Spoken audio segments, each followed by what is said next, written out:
1582년 선조 15년 12월에 이율곡은 병조 판서에 임명이 됩니다. 국방의 대임을 맡아 노심초사하던 이율곡은 이듬해인 1583년 2월에 시급하게 현재 나라가 해야 될 일을 육조계란 글로 써서 국방 강화를 선조에게 건의합니다. 적이 나를 이기지 못하도록 먼저 준비해서 내가 적을 이길 수 있는 기회를 기다리라, 이 옛말을 인용하면서 6가지를 강조했습니다.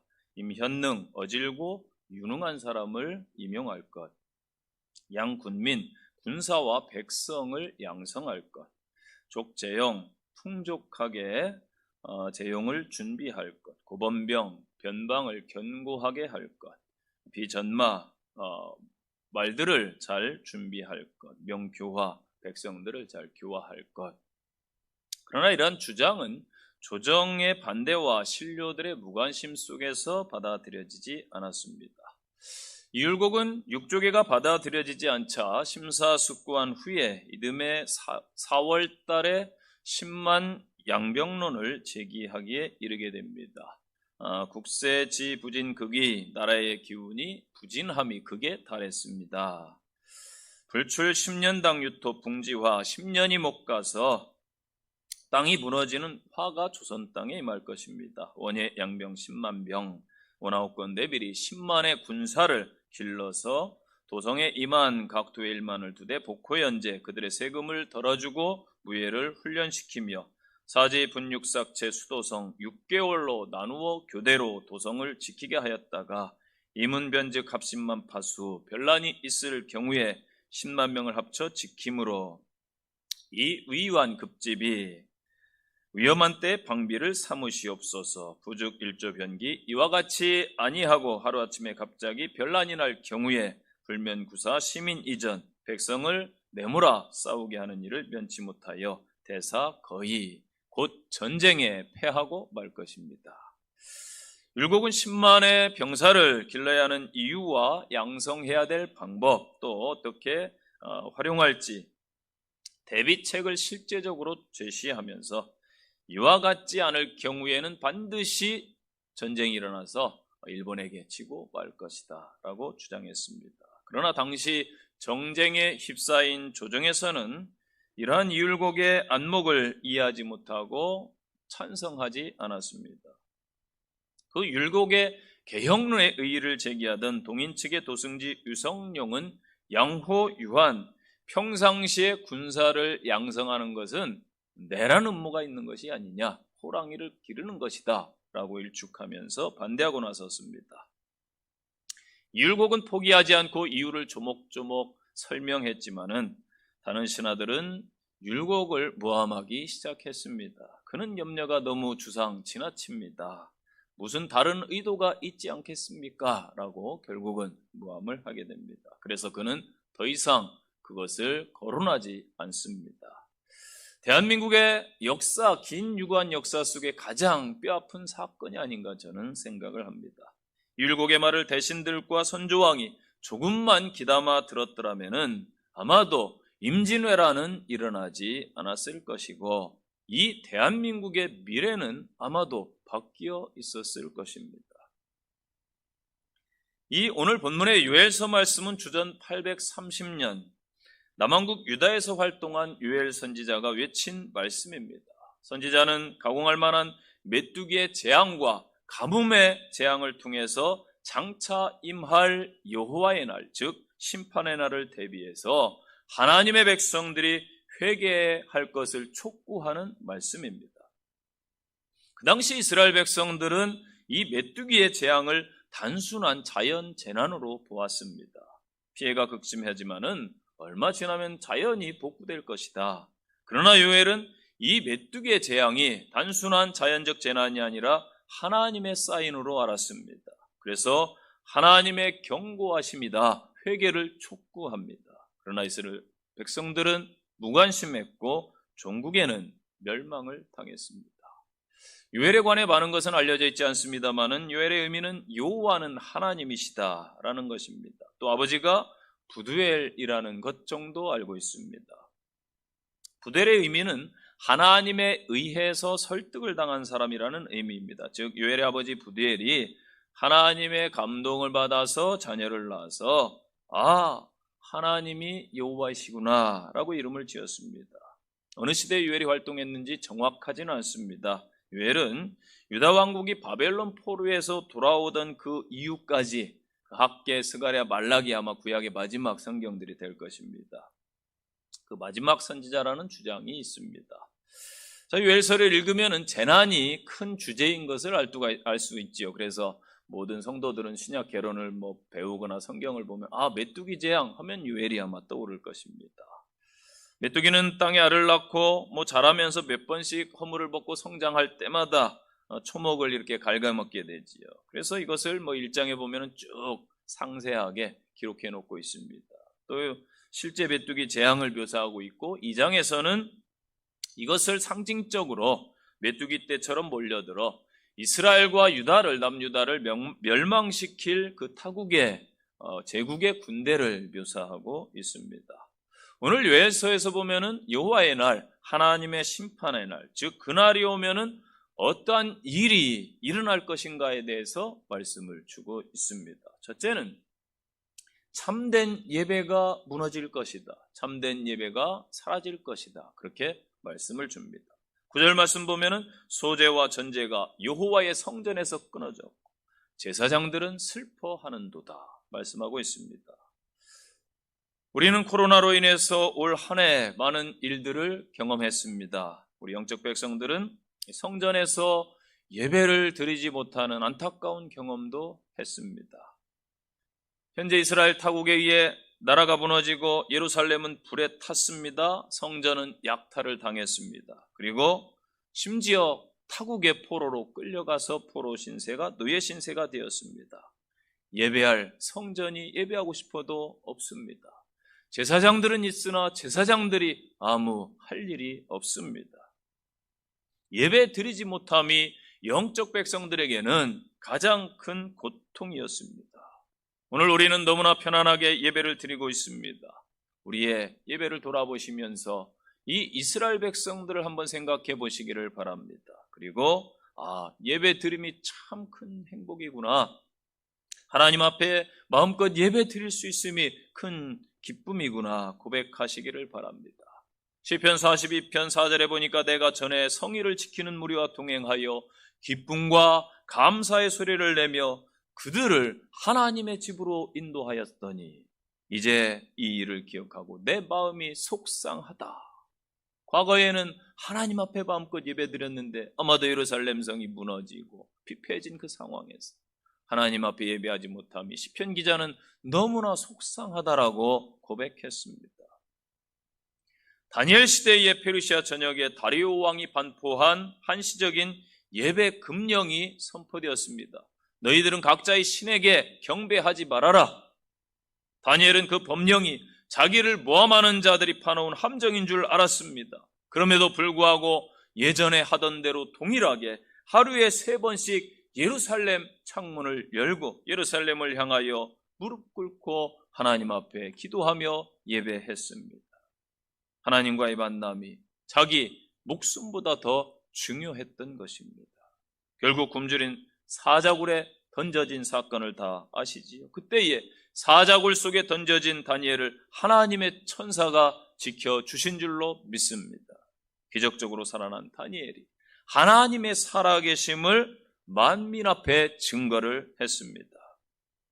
우리들이 참된 성도라면 어떠한 상황에서도 예배의 자리를 지키고 하나님 앞에 거룩히 서는 결단이 있어야 될 줄로 믿습니다. 아브라함은 하나님이 지시하시는 한 산 모리아산에 올라가서 제단을 쌓습니다. 그곳에서 이삭을 드리려는 순종을 했습니다. 어찌 보면 그것이 제사를 드리는 성전입니다. 실제적으로 아브라함이 그때 당시가 BC 1872년경입니다. 그리고 먼 훗날 BC 960년에 그 똑같은 모리아산 장소에 솔로몬 성전이 지어집니다. 이것은 우연의 일치가 아니라는 것이죠.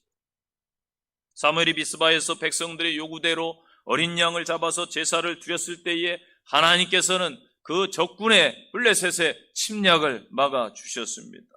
예수님께서도 골고다의 그 로마의 사형장입니다. 그곳에서 참혹한 십자가에 달려 어린 양으로서 자신을 드리셨습니다.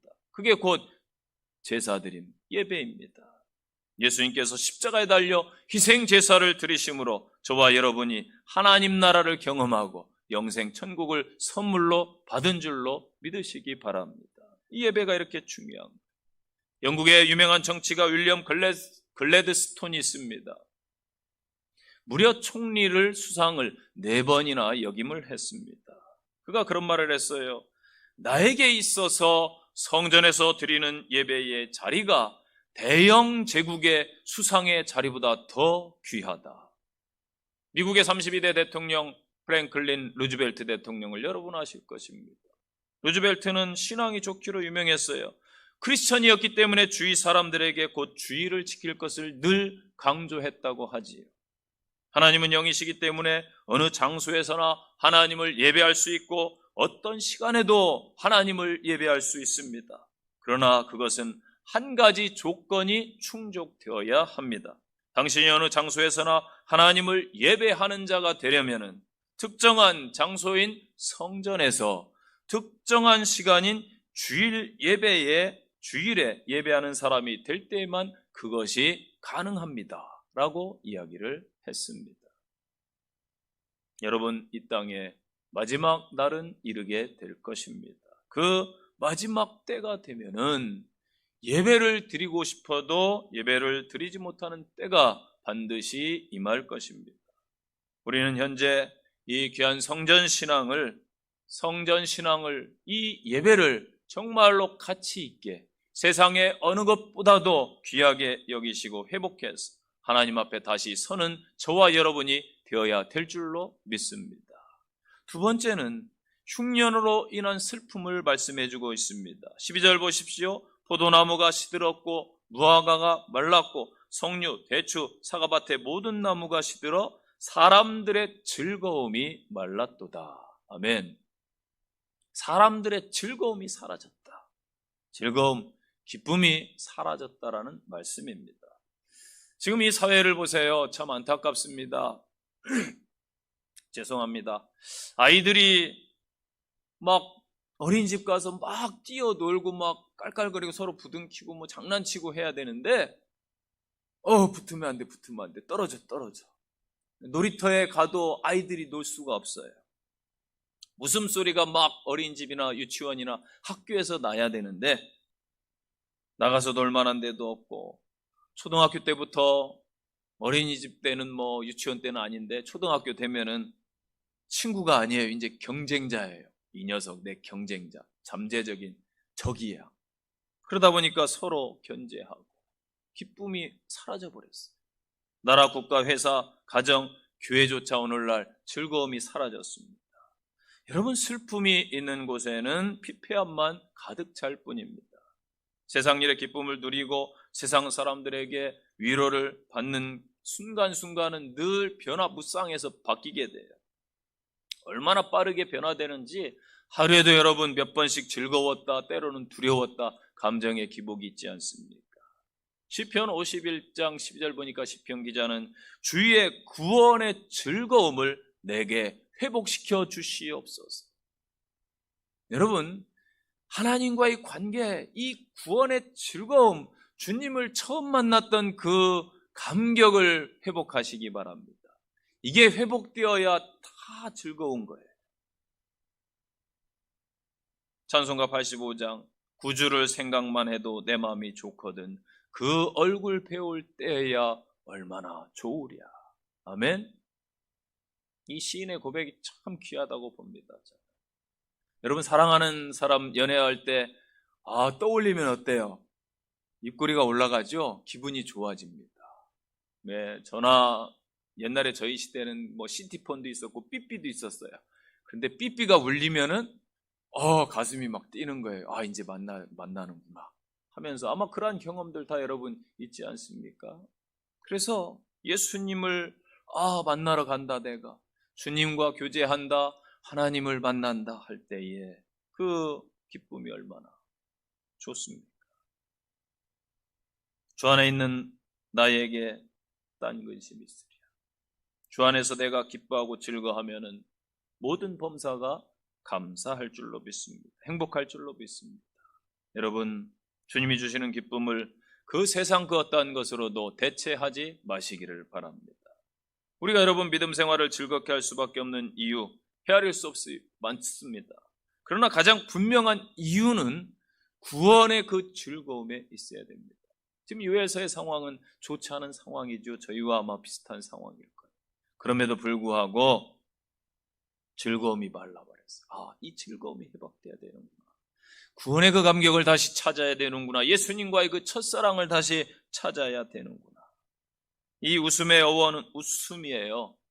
곧 윗숨, 가장 위에 있고 가장 중요한 숨인 생명과 관계되더라고요. 그래서 바울 사도가 빌립보서를 통해서 주 안에서 기뻐하라. 이 기쁨은 하나님이 주시는 거예요. 그래서 성령의 열매 중에 희락이 있습니다. 여러분 아무리 기뻐하고 싶어도 기쁘지 않은데 어떻게 기뻐할 수 있어요? 그래서 하나님이 내 안에 임재하시고 하나님과의 관계가 바르게 될 때에 우리의 삶이 회복될 줄로 믿습니다. 마귀는 어떠하든지 이 땅에서 기쁨을 자꾸 소멸시켜요. 교회에서나 성도들, 가정에서나 성도들의 심령에서 될 수 있으면 사탄 마귀는 기쁨을 빼앗으려고 그렇게 길을 씁니다. 왜냐하면 하나님을 기뻐할 때에 능력이 성도들에게 나타난다는 것을 알기 때문입니다. 그래서 성숙한 크리스찬은 형통할 때뿐만 아니라 고난 중에도 기뻐합니다. 바울 사도가 감옥에 갇혔어도 기쁨과 찬양을 잃지 않았던 것처럼 말입니다. 이런 안타까운 상황 가운데서도 요엘은 우리에게 오늘 말씀을 주고 있습니다. 그래서 오늘 본문 1장을 통해서 깨닫는 은혜가 임하시기를 바랍니다.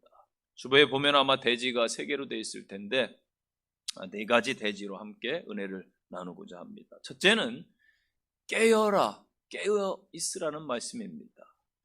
여러분 동물의 세계를 보면은 모든 동물들이 발톱이 날카롭다든지 아니면 이빨이 막 악어나 이런 거, 하마나 이빨, 아구 힘이 세다든지 또 어떤 동물은 보호색을 가지고 있어요. 그리고 어떤 동물은 지독한 냄새를 풍겨가지고 접근하지 못하게 합니다. 자신을 보호하고 상대를 공격할 무기들이 나름대로 다 있더라고요. 그런데 이 야구강식의 세계에서 아마 살아남기 위함이겠죠. 그런데 인간은 참 매끈해요. 털이 있길 하나, 물론 물어뜯는 사람도 있지만은 그냥 큰 무기가 없는 것 같습니다. 그런데 인간에게는 동물과 다른 한 가지를 주셨어요. 여러분 그게 뭔 줄 아세요? 하나님의 형상으로 지음받았다. 아멘? 하나님의 형상이에요. 그런데 인간이 죄로 인해서 이 하나님의 영이 떠났어요. 그런데 예수님을 영접할 때에 다시 이것이 회복됩니다. 그런데 이 영이 회복되었다고 해서 날마다 승리의 삶을 살 수 있는 것은 아닙니다. 자동차가 기름을 먹어야 달릴 수 있듯이 사람의 영혼도 하나님과의 관계를 통해서 유지가 되는 거예요. 즉 깨어 있어야 된다는 것입니다. 그래서 5절 말씀 보세요. 취하는 자들아 너희는 깨어 울지어다. 지금 나라가 재난 속에 있고 풍전등화의 위기 속에 있는데 취해 있다라는 거예요. 깨어 울지어다. 깨어 있지 못하다라는 거예요. 지금 우리 사회는 어떻습니까? 취해 있습니다. 정치 권력에 취해 있는 사람들, 명예와 세상 쾌락에 취해 있는 사람들, 물질 만모니즘에 취해 있는 사람들, 각종 자기 만족에 취해 있는 사람들, 우상에 취해 있는 이 세상입니다. 취해 있으면은 문제가 생겨요. 가끔 보면은 참 저는 안타까워요. 윤창호법이 발의됐는데도 왜 나라가 이럴까 싶기도 하고, 음주운전하는 분들 보면은 다 이야기해요. 나는 괜찮다고. 나는 똑바로 운전할 수 있다고. 물론 똑바로 운전하시겠지요. 그러나 누군가의 가정을 무너뜨리고 누군가에게 엄청난 피해를 끼칩니다. 여러분 영적으로 세상 잠에 빠져 있으면은 마귀가 틈타고 그 사람을 통해서 마귀가 역사하는 거예요. 그래서 영적으로 깨어 있어야 될 줄로 믿습니다. 현재 인격 어려운 시기에 정신 차리고 우리는 깨어 있어야 됩니다. 베드로 사도가 권면했어요. 정신을 차리고 마지막 때가 가까웠으니 근신해라, 깨어라. 그래야 하나님의 선하시고 온전하신 뜻이 무엇인지 분별할 수 있는 것입니다. 여러분, 신앙이 무엇이라고 여러분 생각하세요? 신앙은 분별력입니다. 이것이 하나님의 뜻인가 아닌가 냉철하게 분별하는 거예요. 이 길이 맞는가 아닌가 분별하는 거예요.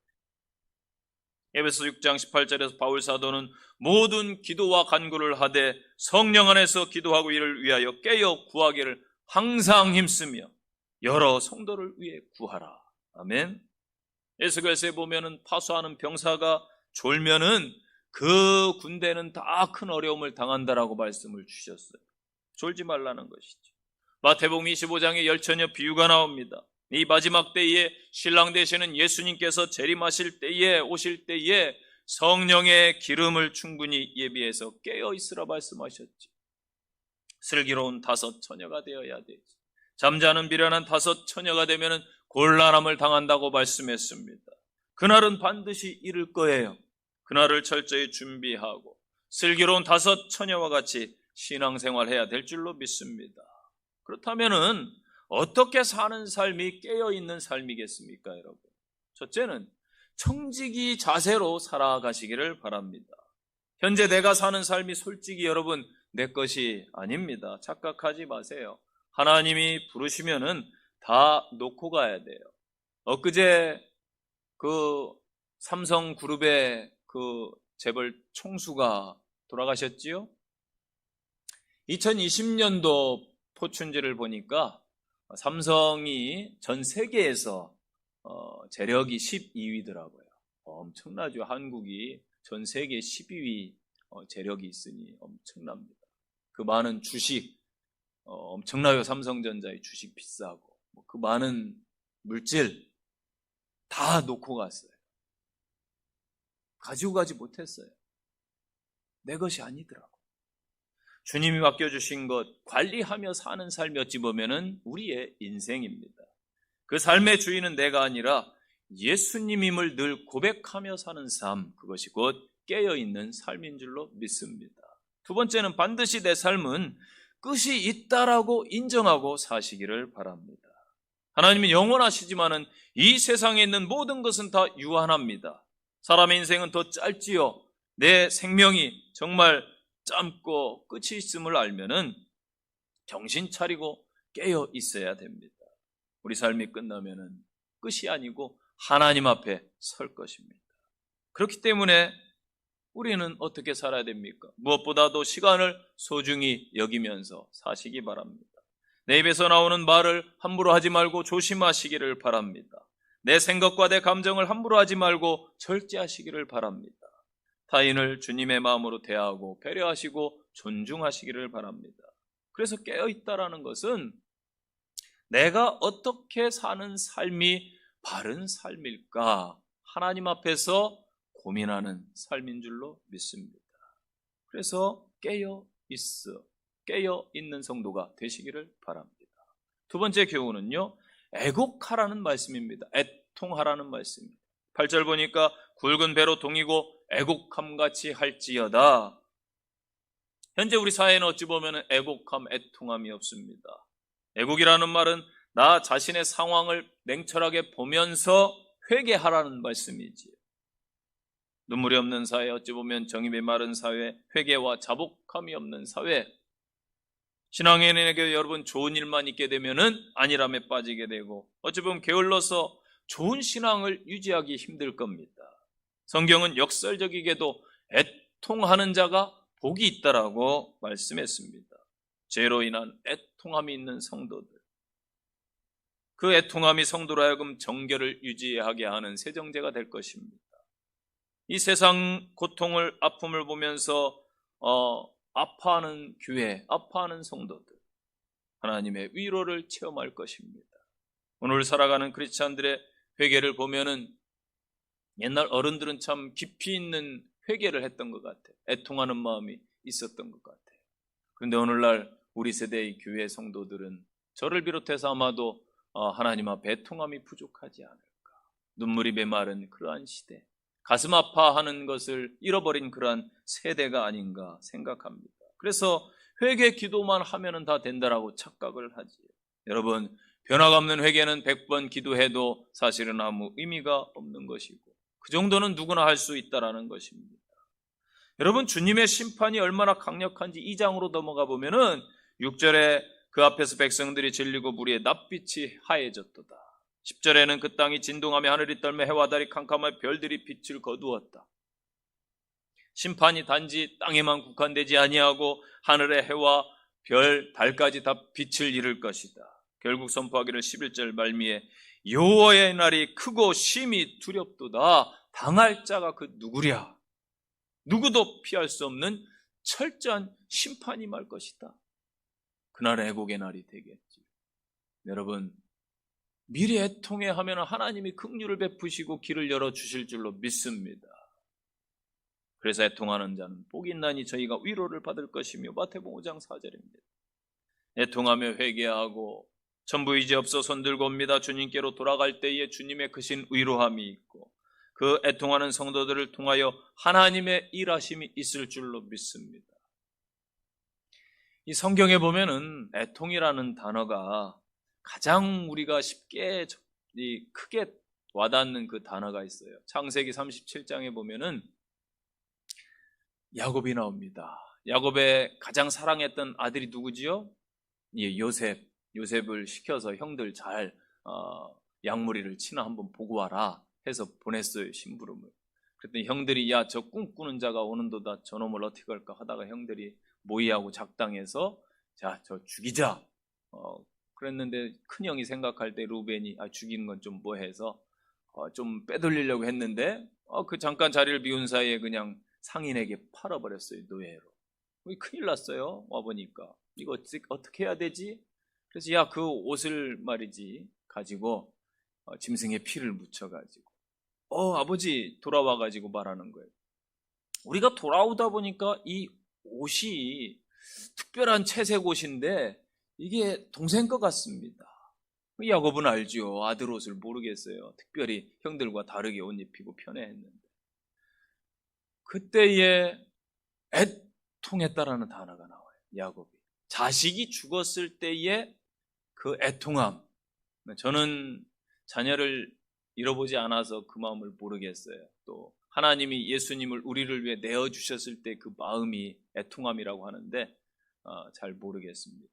그런데 저희 선배 목사님 아들을 먼저 보내고 그때 20살 때 대학교 MT 가서 안타깝게도 해수욕장에서 죽었어요. 평생 아파하더라고요. 제 친구도 2명이나 공교롭게도 선교사로 나갔는데 선교지에서 참 열악한 환경에서 7살 때 아들을 잃었습니다. 지금도 아파하더라고요. 지금 컸으면 아마 제 아들 또래가 됐겠지요. 또 뇌수막염으로 선교지에서 잃어가지고 자녀를 잃어서 고통하고 애통하는. 여러분, 그걸 다 느낄 수는 없는데 옆에서 보면 조금은 제가 느껴요. 친구니까. 근데 여러분, 하나님의 마음이 그러한 애통입니다. 야곱의 마음이 요셉 아들을 잃고 그 제일 사랑했던 아들을 잃었을 때에 그 슬퍼했다. 그 단어가 이제 애통이라는 것이죠. 우리에게 이제 이렇게 설명하면 좀 더 다가올 겁니다. 우리 예수님께서는 애통하는 자가 복이 있다고 말씀하셨어요.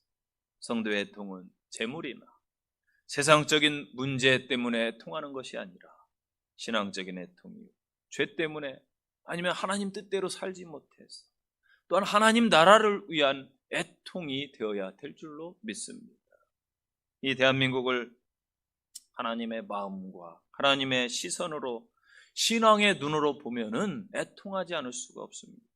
국가가 기독교를 무시하고 불신자들은 하나님의 이름을 망령되이 일컫고 멸시합니다. 교회를 비방하는 것은 도를 넘었습니다. 참 가슴이 먹먹합니다. 그래도 하나님을 모르기 때문에 불신자들은 그럴 수 있다 쳐요. 그런데 이 안티 기독교인들이 너무나 많지. 교회를 함부로 욕하고 교회 다녔던 사람들이 비방하고 비난하고 그런 모습을 보면은 이 타락한 한국교회를 질타하는 것, 타락한 목사를 질타하는 건 뭐 당연히 받아야 됩니다. 그럼에도 불구하고 참 안타깝죠. 세상 사람들과 다르게 우리는 성의를 지키고 하나님 앞에 서야 되는데 주의를 쉽게 범하고 내 기준에 맞게 신앙생활하고 내 뜻대로 살고 때로는 예배의 정성조차 없는 우리의 모습이 아닙니까?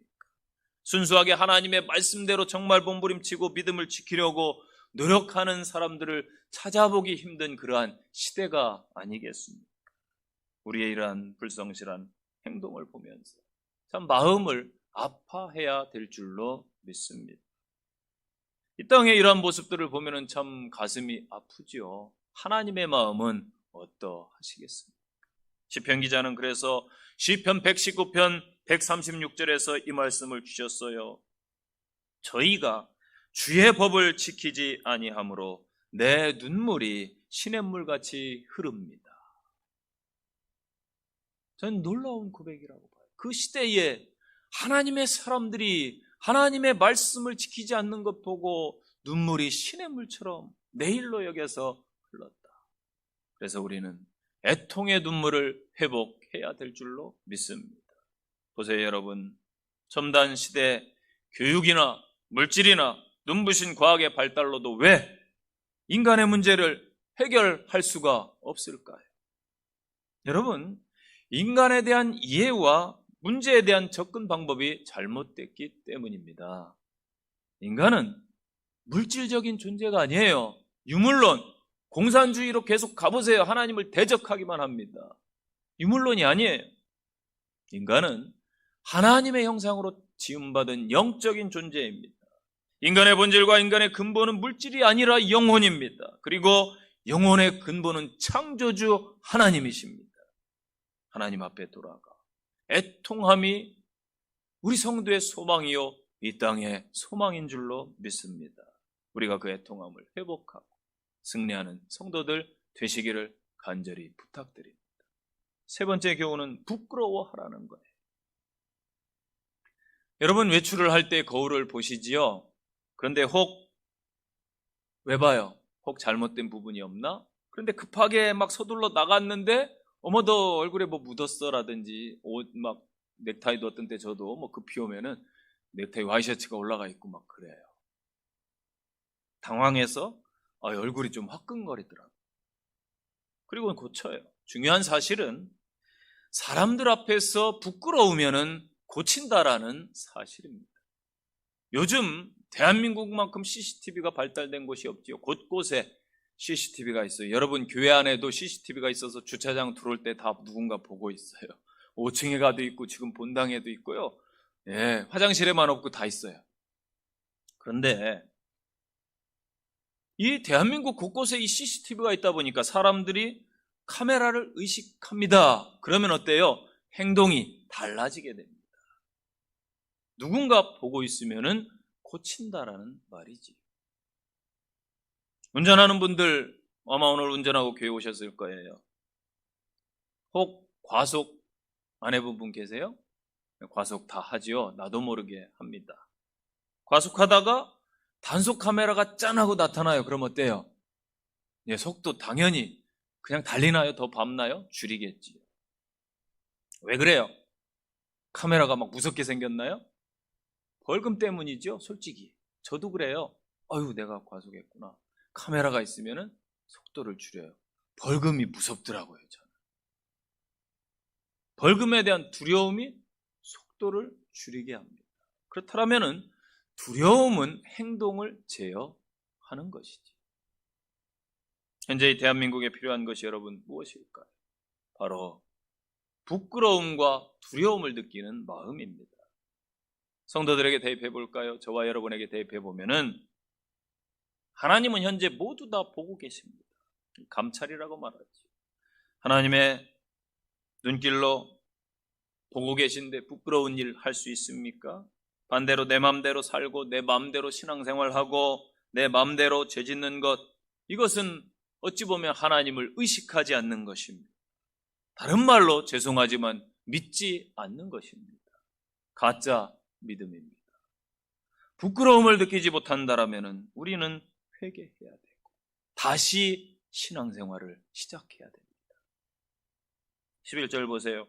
농부들아 너희들은 부끄러워할지어다. 자, 이 사회가 부끄러움이 없는 사회, 뻔뻔한 사회입니다. 후한무치에 사람들이 갈수록 많아져요. 대통령도요, 지금 현재 나라가 어려워요. 국정 운영을 못하면은 부끄러워해야 돼요. 현재 경제가 참 어렵고 집값은 터무니없고 코로나로 참 많이 가려져 있어서 그렇지 얼마나 한국이 엉망진창입니까? 부끄러움이 많지요.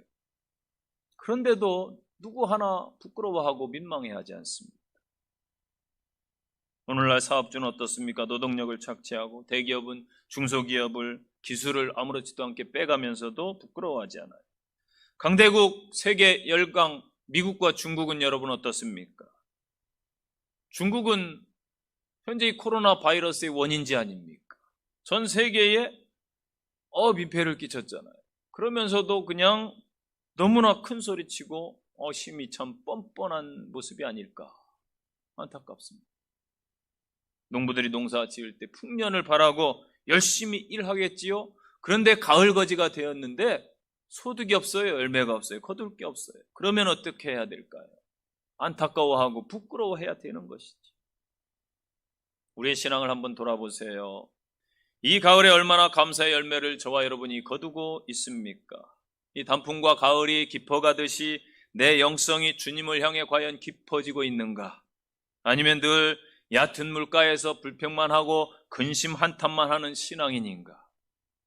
내게서 예수님의 모습, 예수님의 향기, 저는 국화 향기가 가을에 너무 좋더라고요. 저는 식물과 꽃을 참 좋아하는데 국화 향기가 너무 깊이가 있더라고요. 그것처럼 정말로 내게서 그러한 깊이 있는 향기가 예수의 사람의 향기가 나고 있는가? 군자의 덕 중에 수호지심이 있습니다. 자신의 잘못을 부끄러워할 줄 알고 올바름에서 벗어난 것을 미워하는 마음입니다. 사람이 자신의 욕망에 휘둘릴 때에 부끄러움을 당연히 느껴야 되고 돌이킬 줄 아는 사람이 바른 사람이겠죠. 또한 그러한 사람이 하나님의 성도이겠지. 예레미야 6장 15절에서 이런 말씀을 우리에게 주고 있습니다.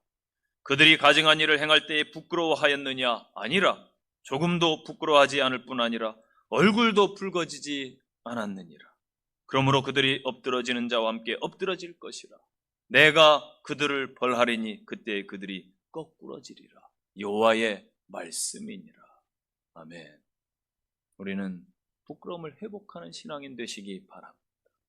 마지막 교훈이에요. 부르짖으라. 너희들 이런 상태이기 때문에 부르짖으라는 말씀을 주고 있습니다. 14절 보니까 너희는 금식일을 정하고 성회를 선포해서 장로들과 이 땅 모든 거민을 너희 하나님 여호와의 성전으로 모으고 성전에서 여호와께 부르짖을지어다. 아멘. 19절에도 내가 여호와께 주께 부르짖었더니 우리가 진정으로 부르짖지 아니하면 하나님은 선지자를 보내서 심판하십니다. 선포하십니다. 그리고 부르짖는 것은 하나님의 주권의 회복입니다. 하나님을 하나님 되게 하는 것이 성도의 사명입니다. 부르짖는다는 것은 먼저 뭐예요? 기도겠지. 기도, 엎드림. 기도가 회복되어야 우리의 삶에 희망이 있습니다. 저도 많이 회개했어요. 내가 기도를 좀 소홀히 했나 보다. 내가 영성이 좀 더 깊고 기도하는 사람이 되어야 되는데. 여러분들은 어떻습니까? 상황 때문에, 환경 때문에, 코로나 때문에 모이지 못하니까 여러 상황에서 더욱 기도하지 못하고 있지 않습니다. 기도가 우리의 삶에 회복되어야 될 줄로 믿습니다. 또한 부르짖는다라는 것은 회개입니다. 부르짖는 것은 하나님의 주권 회복입니다. 에스더가 기도하며 목숨을 걸었을 때에 이스라엘 민족이 살아났습니다. 기도하는 선지자 엘리사 한 사람 때문에 아람 군대가 쳐들어오지 못하고 두려움에 떨었어요. 하나님이 약속하셨어요. 내 백성이 악한 길에서 떠나 스스로 낮추고 내 얼굴을 찾으면 내가 그들의 죄를 사하고 그들의 땅을 고쳐줄 것이다. 아멘. 하나님은요, 그 시대도 마찬가지고 지금 우리 시대에도 늘 새 일을 행하시기를 원하십니다. 이 땅을 고치기를 원하실 것입니다. 우리의 심령을 고치기를 원하실 것입니다. 그래서 우리의 모두의 기도를 원하십니다. 하나님의 백성의 무기는요, 다른 것이 아니에요. 그 어떤 것도 아니에요. 오직 하나님 앞에 무릎 꿇는 거예요. 우리가 하나님께 부르짖는 것은 하나님이 열어두신 통로요, 또 하나님의 백성의 특권인 줄로 믿으시기를 바랍니다. 이제 기도해야 돼요. 깨어 하나님의 뜻을 구해야 됩니다. 두세 사람이 내 이름으로 모여 구하는 그곳에 주님이 함께 하심을 약속하셨습니다. 부르짖어 승리하는 성도들 되시기를 간절히 축원드립니다. 오늘 말씀에 대한 결론입니다. 6절 말씀을 보세요. 다른 한 민족이 내 땅에 올라왔음이로다. 또 7절 보니까 그들이 내 포도나무를, 내 무화과 나무를, 이런 표현이 나와요. 자, 하나님께서는 이스라엘을 가리켜서 제가 읽은 말씀 중에 중요한 말씀이 이 말씀이에요. 내 것이다. 이스라엘 너희들은 내 거야. 말씀하십니다. 오늘날 우리도 그 아들 독생자 예수님의 십자가 희생으로 얻은 영적인 선민입니다. 우리는 다 하나님의 자녀요, 하나님의 백성입니다. 하나님께서는 당신의 백성의 고난, 슬픔, 문제를 모두 알고 계십니다. 우리의 기도를 듣고 계십니다.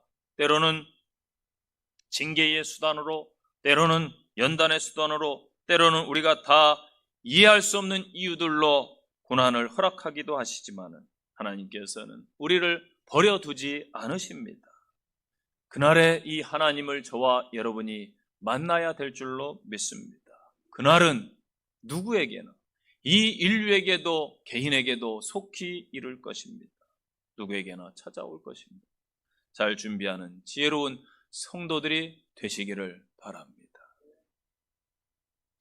여러분에게 묻겠습니다. 마지막으로 제가 이렇게 보니까 저도 목회하면서 그런 경험을 했어요. 성도들이 큰 수술을 받고 사경을 헤매다가 거의 죽었다가 포기했는데 살아난 경우도 있고, 아마 우리 교회도 집사님 가운데 최근에 또 몇 년 전에 수술하셔서 사경을 헤매고 죽었다가 거의 살아나신 분들, 그분들의 심정이 어떨까요? 아마 병원을 퇴원할 때, 들어갈 때, 입원할 때 보았던 그 나무가 아닐 것 같아요. 가로수가. 집에 가서도 가족을 대할 때 병원 가기 전에 그 가족이 아닐 거예요. 왜냐하면 새로운 삶을 살아야 되니까. 새 생명을 받았으니까. 그렇다면 여러분 어떻습니까? 이런 분들은 아마 제 경험으로 볼 때는 크게 연연하지 않습니다. 왜냐하면 어찌 보면 덤으로 사는 인생이요, 다시 사는 인생이기 때문에 크게 연연하지도 않고, 또는 좀 초월할 수 있는 어찌 보면 그런 마음가짐일 것입니다. 여러분에게 묻겠습니다. 여러분이 오늘 하루밖에 못 산다라면은 어떻게 사시겠습니까? 오늘 밤에도 분명 하나님 앞에 갈 영혼들 수도 없이 이 땅에 사람들이 많아요. 전쟁으로 죽든 연세 드셔서 죽든 질병으로 죽든 수많은 사람들이 아마 오늘 밤에도 떠날 것입니다. 그렇다면 여러분이 오늘 이 하루밖에 못 산다면 어떻게 사시겠습니까? 아마 대부분의 사람들은 잘 살 것입니다. 오늘이 그날이에요. 여러분. 잘 사시기를 바랍니다. 기도합시다. 하나님 아버지, 부족하고 연약한 저희들, 소망이 없던 저희들, 영원한 삶이 무엇인지 모르던 저희들을 택하고 구원하시고 함께 동행해 주시고 자녀 삼아 주심에 감사를 드립니다. 우리는 일비하며 작은 일에 원망하며 불평하며 하나님의 뜻을 분별하지 못하고 살았던 지난 날입니다. 하나님 앞에 설날을 늘 기대하며 기쁨으로 고대하며 하나님, 날마다 승리의 삶을 살게 하옵소서. 한 주 동안 믿음의 성도들의 삶 속에 동행해 주시옵소서. 주 예수님 이름으로 기도합니다.